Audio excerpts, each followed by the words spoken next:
2 हिरवी मिरची आहे. कढईत तेल टाकूया. यामध्ये जिरं, कढीपत्ता, दळलेली मिरची घालायची आहे. 1 वाटी रवा आहे. 2 वाटी पाणी घालूया.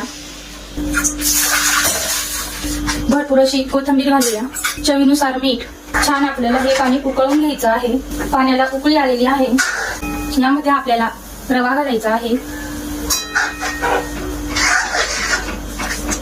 रवा घालून आपल्याला छान हे शिजवून घ्यायचं आहे.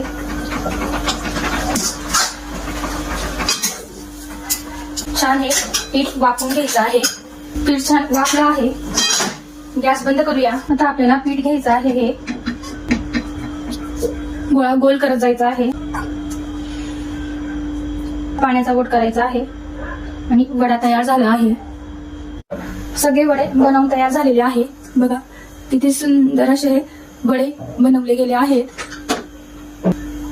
कढईत तेल तापवलं होतं. तेल छान तापलं आहे. आता आपण वडा सोडूया. वडे आपल्याला असे थोडेसे तेलामध्ये हलवायचे आहेत. एक साइड छान तळल्यानंतर आपल्याला ते परतवून घ्यायचे आहे. परतवूया. आपल्याला छान ते तळून घ्यायचे आहे. वडे आपल्याला छान कुरकुरीत असे तळून घ्यायचे आहे. एकदम मस्त असे गोल्डन ब्राऊन झालेले आहेत. तळलेले आहेत. आता आपण हे काढून घेऊया. बघा किती सुपर असे तळले गेलेले आहेत.